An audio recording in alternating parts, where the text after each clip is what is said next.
ఆ దయ కలగాలంటే ఏం చేయాలి? ఇదే. అందుకే ప్రార్థించాం అమ్మా. దక్షారామ విభు ప్రసాద కవితాధ్యక్షంబు నీదేశుమ నిక్షేప ప్రతిభా వికాసమిడి మాణిక్యాంబనన్ బ్రోవుమ. నిక్షేపమైనటువంటి ప్రతిభ నా బుద్ధిలో వికసించే విధంగా చేయాలమ్మా, లేకపోతే ఇటువంటి సమస్యలకి నేను చెప్పగలనా తల్లి? అదే భగవంతుని ప్రార్థించడం. ఆ ఒత్తిడి నుంచి వెంటనే తప్పుకోవచ్చండి. పైగా భగవత్ ప్రార్థన వల్ల ఒత్తిడికి ఏవో వ్యాయామాలు చేయండి, కాసేపు తోటలో తిరగండి, సూర్యుని చూడండి, ఏవో రకరకాల ఉపాయాలు చెబుతారు. ఇవన్నీ భౌతికమే. భగవత్ ప్రార్థన మానసికం, ఆధ్యాత్మికం, నైతికం. యువతరానికి ఒక తండ్రి స్థానంలో ఉండి చెబుతున్నా, మీకు ఒత్తిడి కలగ్గానే భగవంతుని ప్రార్థించండి. నమ శివాయ నమ శివాయ నమ శివాయ, నమో నారాయణాయ నమో నారాయణాయ నమో నారాయణాయ, శ్రీమాత్రే నమః శ్రీమాత్రే నమః శ్రీమాత్రే నమః అని సాష్టాంగ నమస్కారం చేసేయండి మీ ఇంట్లో పూజా మందిరంలో దేవుడికి. దెబ్బకు ఒత్తిడి 5 నిమిషాల్లో పోతుంది. ఎందుకంటే సృష్టి ఒత్తిడి మొత్తం అయింది, మనకెందుకండి సంత? ఈ ఊరికే తోటల్లో తిరిగినా పూటల్లో తిరిగినా ఓ పూటే మళ్ళీ రెండో పూట ఖాయం. ఈ తిరుగుతున్నంతసేపు కూడా ఇంతే. మళ్ళీ బయటికి వెళ్ళాలిగా, ఆ పని తప్పదుగా, మళ్ళీ బయటికి వెళ్ళాలిగా, ఆ పని తప్పదుగా, ఈ గులాబీ పువ్వుని ఎంతసేపు చూస్తూ కూర్చుంటాం, ఈ సూర్యోదయాన్ని ఎంతసేపు చూస్తూ కూర్చుంటాం, ఈ ఆలోచనలు తప్పవు. అదే భగవత్ ప్రార్థన కనుక మనస్సులో చేయగలిగితే నువ్వు పని చేస్తూ కూడా ప్రార్థన చేయొచ్చు, జీవితాంతం చేయొచ్చు, నిరంతరం చేయొచ్చు, 24 గంటలు చేయొచ్చు, 14,400 నిమిషాలు చేయొచ్చు. అది ప్రార్థన గొప్పతనం. అందుకని నిక్షేప ప్రతిభా వికాసం ఇది నా మాణిక్యాంబ నన్ను బ్రోమ. ద్రాక్షారామంలో అమ్మవారి పేరు మాణిక్యాంబ. ఆవిడకి ముక్కు పొడక ప్రత్యేకత. ప్రళయకాలంలో ఆ మొత్తం ప్రళయ మహాసాగరం విజృంభించినప్పుడు ఈ ముక్కు పొడక వరకు నీళ్లు వస్తాడు. ద్రాక్షారామం మాణిక్యాంబ ముక్కు పొడక వరకు నీళ్లు వచ్చాయంటే మొత్తం సృష్టి అయిపోయినట్టే లెక్క. యాగంటిలో బసవయ్య లేచి రంకేసేయడం అంటే సృష్టి అయిపోయినట్టే లెక్క. ద్రాక్షారామం మాణిక్యాంబ ముక్కు పొడక వరకు నీళ్లు వచ్చాయంటే సృష్టి అయిపోయినట్టే లెక్క. అందుకని ఆ క్షేత్రంలో ముక్కు పొడక ప్రత్యేకత.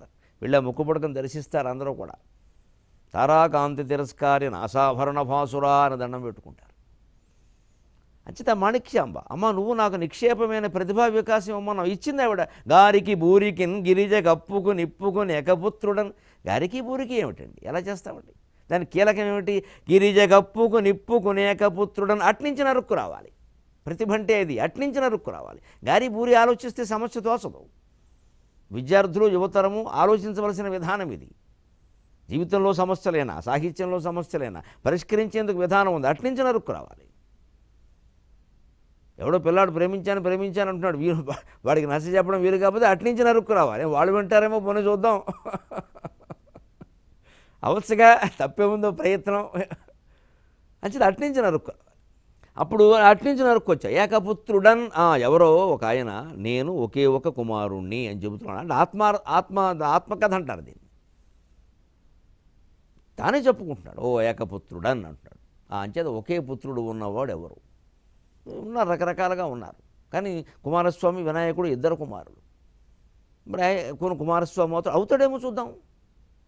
పైగా ఇది శివక్షేత్రం, అందుకని బహుశా అలాగే ఇచ్చి ఉండొచ్చు. అప్పుడు నిప్పుకు ఏకపుత్రుడు అని, మళ్ళీ అట్నుంచి ఏకపుత్రుడానికి ముందే పదం ఉంది, నిప్పుకు అనేమాట. అగ్నికి పుట్టినవాడు ఎవరు? ఆగ్నేయుడు, గాంగేయుడు, గంగానదికి పుట్టాడు. అగ్ని నుంచి జన్మించాడు. శివవీర్యాన్ని అగ్ని ధరించాడు కాబట్టి ఆగ్నేయుడు కుమారస్వామి.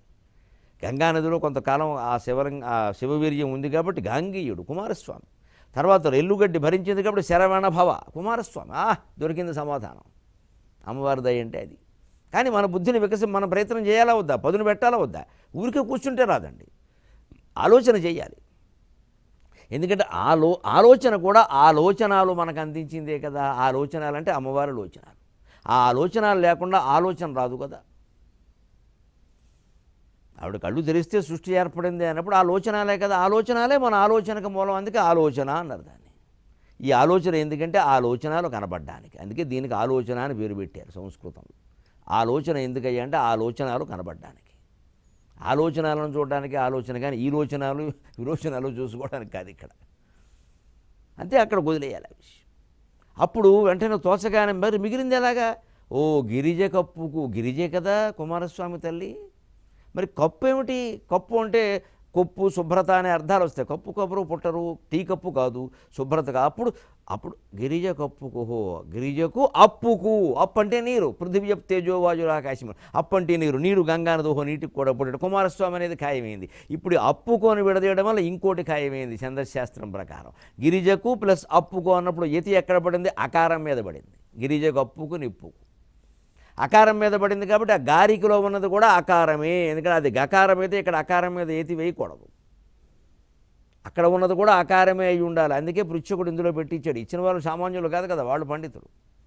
విశ్వనాథం సత్యనారాయణమూర్తి గారు ఆయన టెలిఫోన్స్లో పనిచేసేవారు గారు అఖండమైన పండితుడు. తెలుగు సంస్కృతాల్లో దిగ్ధంతులు లాంటి వాడు కాకినాడలో. అటువంటి వాళ్ళ శిక్షణ వల్ల దయ వల్ల నేను అంత వాడిని అయ్యాను. అందుకని ఆయన ఇచ్చారంటే అందులో ఉంటుంది ఖచ్చితంగా అకారం. అప్పుడు గారికి విడదై గకారం తీసి అరికి, ఓ అరికి శివుడు ఖచ్చితంగా తండ్రి అవుతాడు. ఎవరికి? అరి అనంగారికి వెంటనే పదాలు చూస్తుంది. మన్మధుడికి శత్రువు. మన్మధుడికి గకారం వచ్చేలా పదం ఏముంది? అనంగహ అంటే మన్మధుడు. అనంగారికి ఇక మిగిలినవి మనం ఛేదించుకోవాలి. పూరికిన్ అది బూరైతే అర్థం లేదు. బూరికి ఎవరు పుట్టరు. బూరికి నిద్ర పుడుతుంది బూర్లు గట్టిగా తింటే. అంచేత అనంగారికిన్ అక్కడ అరసున్న పెట్టుకో నకార పూలు ఉందన్నమాట. పూరికి పూరి అంటే గడ్డి శరవణ భావం. అనంగారికి అంటే శివుడికి, గిరిజకు పార్వతీదేవికి, అప్పుకు నీటికి, నిప్పుకు అగ్నికి, వీరందరికీ కలిపి ఒకే కుమారుడుగా జన్మించానని చెప్పడం తప్ప తన ఇంట్లో తాను ఒకే కుమారుణ్ణి అని చెప్పడం లేదు. అంచేత కుమారస్వామి సరిపోయింది. ఇక మిగిలింది ఏముందండి? ఆ గారికి బూరికి నేను విషయం అర్థమైన తర్వాత తారకుడేగి సురళలను అని భజన చెబుతుంది. తారకాసురుడు పుట్టాడు, వాడు బాధ భరించలేక ప్రార్థించారు. అప్పుడు కుమారస్వామి వచ్చాడు. అట్నుంచి నరుక్కొస్తే సరిపోయింది లేదా? ఈ ప్రతిభ ఎక్కడి నుంచి వస్తుంది? ఈ వికాసం ఎలా కలుగుతుంది? ఈ ధైర్యం ఎక్కడి నుంచి రావాలి అంటే ఆ ప్రార్థనలో నేను అమ్మవారిని ప్రార్థించాను. చివరికి ఆవిడ సమాధానాలు చెప్పించింది. కాబట్టి 4వ పాదంలో ఏమన్నానంటే, అమ్మ నీ దయ వల్ల వచ్చినటువంటి కవిత్వానికి జీవితాంతం నువ్వే అధ్యక్షురాలుగా ఉండి నడిపించవమ్మా అన్నాను. దక్షారామ విభు ప్రసాద కవితాధ్యక్షంబు నీదే సుమా. జీవితాంతం ఈ కవిత్వానికి, నా అవధానాలకు, నా ప్రవచనాలకు, నా సాహిత్యానికి, నా జీవితానికి అధ్యక్షత వహించి నడిపించవలసింది నువ్వేనమ్మా అని అమ్మవారిని ప్రార్థించామండి. 4 భాగాల పాటు ఈ అవధాన సంబంధమైన అమృతప్రాయమైన అమ్మవారి ప్రార్థనను మీరు ఆస్వాదించండి. భిక్షాపాత్రము నేలవేయుమునికిన్ భీమ ప్రసాదంబులన్ కుక్షిన్ నింపి అనుగ్రహించితివి దిక్కున్మాకు నీవే సుమా నిక్షేప ప్రతిభా వికాసమిడి మాణిక్యాంబ నన్బ్రోవుమా దక్షారామ విభు ప్రసాద కవితాధ్యక్షంబు నీదే సుమా. నిజంగానే దక్షారామ విభు ప్రసాదం కవిత్వం, అనుమానం లేదు. కవిత్వాన్ని ఇచ్చేది శివుడు, నాట్యాన్ని ఇచ్చేది శివుడు, సంగీతాన్ని ఇచ్చేది శివుడు, యుద్ధ విద్యల్లో ఆరితేరగలిగిన నైపుణ్యాన్ని ఇచ్చేది శివుడు, చివరికి కైవల్యాన్ని ఇచ్చేది శివుడు. శివుడు ఇవ్వలేనిది లేదు. ఆయా ఇతర దేవతలు ఎవరైనా ఏదైనా ఇస్తారు అంటే అర్థం ఏమిటంటే వారు శివుడి నుంచి అది తీసుకుని మనకిస్తారు, వారు నేరుగా ఇవ్వలేరు. శివుడు సర్వోత్తముడైన దేవాధిదేవుడు, సదాశివుడు, ఆయనే లలితాదేవి భర్త. అందుకని శివప్రసాదం కవిత్వం. మరి సరస్వతీదేవి ఏమిటంటే ఆవిడ రక్షిస్తుంది కవిత్వాన్ని, ఆవిడ ఇవ్వదు, తెచ్చుకున్నదాన్ని రక్షిస్తుంది. ఆవిడ పని కాదు, అది ఇవ్వలేదని కాదు, ఆవిడ పని కాదు. ఆ వికాసానికి సరస్వతీ ప్రార్థన, కానీ ఉత్పత్తికి శివుడే, మొత్తం అన్నిటికీ శివుడే. అందుకే శివాయ గురవే నమః మన సంస్కృతిలో. ఇతర దేవతలు ఎవరిని ప్రత్యేకించి అక్షరాభ్యాసంలో గురువులుగా పేర్కొనరు. తర్వాత ఏదో రకరకాల విద్యల్లో వారిని ఊరికే గురువుగా అనడం వేరే విషయం. ఎవరి నమ్మకాన్ని బట్టి వారంట.